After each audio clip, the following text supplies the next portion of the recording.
को कवर कर चुके हैं आज के दिन तक हम 4 सब्जेक्ट, जिसमें हमने कास्ट को 5 दिन सीखा, 5 दिन एजुकेशन फिलॉसफी को सीखा, 5 दिन हम थिंकिंग स्किल को सीखते रहे और आज 5वाँ दिन हम कोऑपरेशन इस सिद्धांत को, ये वे ऑफ लाइफ को सीखने की कोशिश की कि एबिलिटी टू कोऑपरेट हमारे अंदर इनकलकेट हो, हम दूसरों में भी इनकलकेट करें, एबिलिटी टू कोऑपरेट। ये तत्व ज्ञान हमने बाबा साहब से ही लिया है। महात्मा फुले के सत्यशोधक सिद्धांत से लिया है। कांशीराम जी के प्रैक्टिकल बहुजन समाज से लिया है। Social efficiency, social endosmosis, social democracy, इनसे लिया है। इसलिए एक कोई सिद्धांत पर हाईलाइट नहीं हो पाया था, इसलिए ये नया सा लग रहा है। ये कॉपरेशन ये फुले साहू अम्बेडकर विचारधारा का मूल तत्व है। जैसा एजुकेशन हमारा मूल तत्व है कि उसके बिना समाज परिवर्तन आंदोलन आगे नहीं बढ़ सकता, उसी प्रकार से कॉपरेशन के बिना भी समाज परिवर्तन आंदोलन आगे नहीं बढ़ सकता है। इसलिए हम ये सिद्धांतों को बहुत धीरे-धीरे स्लोली रोजाना 1 घंटे लेक्चर देकर आप लोगों को समझाने की कोशिश की। आप लोगों ने इसे ग्रास्पिंग किया होगा, क्योंकि ये मूलभूत तत्व हैं। और मैं तो यहाँ तक बोल रहा हूँ कि thinking is the biggest investment in social transformation movement, ये बोला। इसी प्रकार से cooperation is the essence of Ambedkarism, सार है। क्योंकि कास्ट का एंटीथीसिस या विलोम शब्द कॉपरेशन है। हमें कास्ट का विलोम शब्द ही नहीं मिल रहा था, हम कास्ट का विलोम शब्द ढूंढा। कास्ट को भी हमने अलग ढंग से, unthinkingness is another name of caste. Caste, unthinkingness, इसी प्रकार से कास्ट गैर सहकारिता की भावना, सहकार की भावना का पूरा मर्डर हो जाना कास्ट का मजबूतीकरण होता है।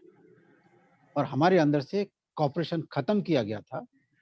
जो अशोक के समय में हमारे बीच में कॉपरेशन, टैलेंट के साथ कॉपरेशन, थिंकिंग के साथ कॉपरेशन डेवलप हो चुका था, एक जो आज Bahujan Samaj SC ST OBC minority में फंसा हुआ जो समाज है, ये पूरा का पूरा इस देश का हुक्मरान समाज था। बाबा का महान अशोक ने ये समाज के अंदर सोच विचार करने की क्षमता और एबिलिटी टू कोऑपरेट, ये दोनों चीजें डेवलप की। और इसीलिए आज से तिगना भारत, आज की अपेक्षा तिगना भारत की सीमा की रक्षा सुरक्षा कर सका, सार्वभौम की या सॉवरेनिटी की रक्षा कर सका और जनता को खुशहाल और समृद्ध बना सका। इस चीज की समझ जो जितने आज प्रश्न करने वाले रहे और जो सुनने वाले रहे, सबसे मेरा रिक्वेस्ट है कि कॉपरेशन नाम के तत्व को गहराई से समझिए, इसे वे ऑफ लाइफ बनाइए। इसकी डेफिनेशन को मैंने कल बोला था कि 3 डेफिनेशन हमारे बीच में जरूर होना चाहिए, रटी होना चाहिए। एक तो एजुकेशन की definition, education is a process of development of the experience by the experience for the experience. Thinking skill, it is a operative skill which act upon experience for a through intelligence for a purpose। और corporation की international cooperative alliance की definition कि किस तरीके से voluntary organisation है। Cast voluntary organisation नहीं है, कास्ट तो इम्पोज है। जन्म हुआ तो आप उस जाति के अंदर फंस गए, आप उस जाति से छूट नहीं सकते। मर जाने के बाद भी संस्कारों में भी वो जात बनी रहती है। इतनी भयंकर मैकेनिज्म डेवलप किया था। इसलिए इस जात की इंटरनेशनल कोऑपरेटिव अलायंस की डेफिनेशन को भारत की सेंटर और स्टेट गवर्नमेंट ने माना है। इंप्लीमेंट नहीं करते, बात अलग है, क्योंकि दुश्मन क्यों अपने पैरों पर कुल्हाड़ी मारेगा हमारे अंदर कोऑपरेशन डेवलप करके। आप कैसे मान लेते हो कि वो हमारे अंदर कोऑपरेशन डेवलप करेगा और कास्ट को खत्म कर लेगा? कास्ट को खत्म करने में जो जो चीजें हैं, सोच विचार करने वाली विद्या वो नहीं देगा, सहकार तत्व ज्ञान वो हमें नहीं देगा, एजुकेशन फिलॉसफी जो बहुजन समाज की होना चाहिए वो हमें नहीं देगा, तो हम उससे अपेक्षा कैसे करें? इसीलिए स्वावलंबी आंदोलन चलाने की गरज है। Self help is the best help. And self respect movement can't succeed without self help. इसलिए सेल्फ हेल्प के सिद्धांत को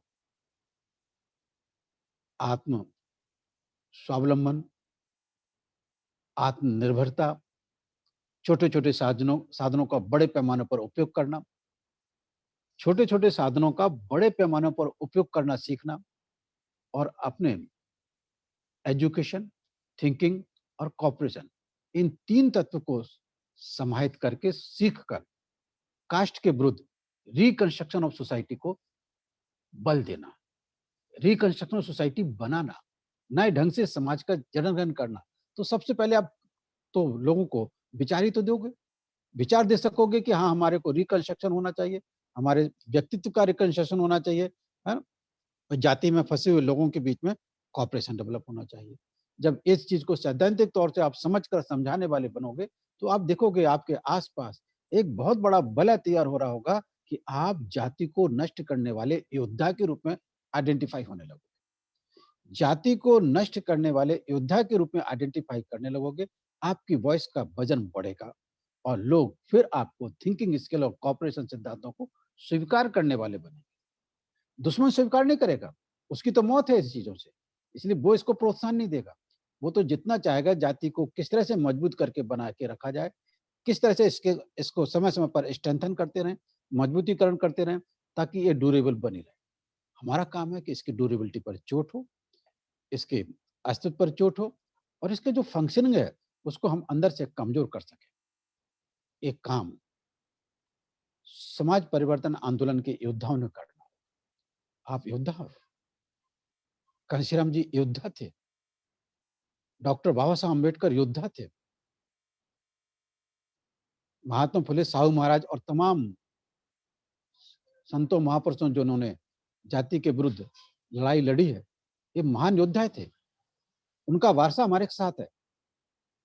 इन महापुरुषों का वारसा हमारे साथ है और हमें इस युद्ध कौशल में निपुण होकर हमें अपना फर्ज निभाना होगा।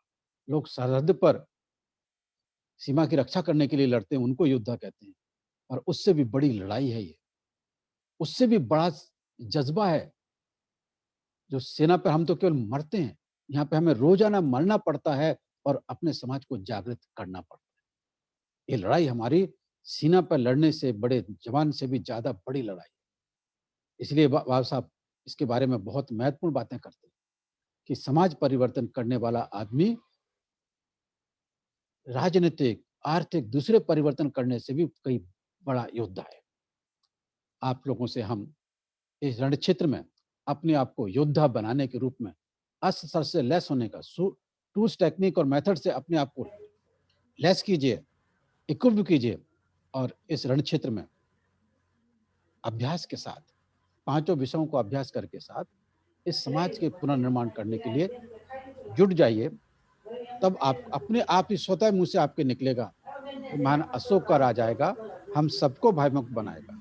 हमें जो चीजें एक्सप्लोर नहीं हो पाई हैं, वो बाबा साहब को, अशोक को और तमाम चीजों को एक्सप्लोर करने की आदत डालेंगे। एक्सप्लोर होने की आदत डालेंगे, तब हम कह सकेंगे कि भाई सोच विचार करने वाला समाज निर्माण करो, सोच विचार करने वाला समाज निर्माण करो, परस्पर सहकारी जीवन वाला समाज निर्माण करो। इन्हीं शब्दों के साथ आप लोगों ने आज बहुत महत्वपूर्ण चीज को सुना। 8:56 रह गए, 4 मिनट बाकी है 9 बजने के लिए। मैं चाहूंगा कि प्रियंका जी अभी सेशन को क्लोज करने के लिए हेल्प करें। Thank you very much. जय Bhim. Thank you all of you. साथियों, सर जी ने सभी बातें आपको कही है और सार गर्भित सारी चीजें आप तक पहुंच चुकी है। साथियों, हमारा 5वां विषय शुरू होने वाला है, लेकिन उसके पहले कल जैसे धीमंत पीआर सर जी ने जो डायरेक्शन दिया था, उस हिसाब से हम कल से एक तो रिकंस्ट्रक्शन के बारे में जाएंगे या आपको सूचना मिल जाएगी कल कौन सा विषय होगा। लेकिन आपसे मेरा एक बहुत ही बड़ा आखिरी में निवेदन है, हम 4 विषय पूर्ण कर चुके हैं। कम से कम हम हमारे साथ एक-एक सहकारियों को कल से आज हम प्रण कर ले, आज हम अपने आप को इतना ये कर ले कि कल से हम अपने आप को साथ एक-एक साथी और इस मीटिंग में लाएंगे, सहभागी करेंगे। कोऑपरेशन की असली शुरुआत जो है वहीं से होगी। कोऑपरेशन से असली शुरुआत वहीं से होगी।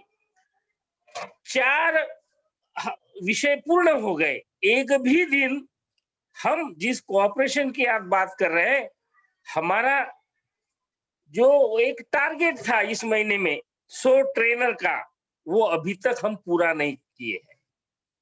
हम आप सभी से आग्रह करेंगे, इंक्लूडिंग मी, कि कल से हम लोग अपने साथ एक-एक सहकारी को इस मीटिंग में जरूर जोड़ोगे, साथ में लाओगे और सहकार का ये जो असली कारवा है, ये प्रैक्टिकल में जिसे हम कहते हैं ना, प्रैक्टिस से, कोऑपरेशन प्रैक्टिस से बढ़ता है। प्रैक्टिस से, जब तक हम इसकी प्रैक्टिस नहीं करेंगे, तब तक ये अमल में नहीं आएगा। केवल बातों से नहीं आएगा। अपने आप में इसको हम जब तक इनकल्केट नहीं करेंगे, तब तक नहीं आएगा। इसीलिए खास करके अगर संभव है तो दूसरे जाति का कोई आपका जो सहकारी होगा, उसे लेकर आइए।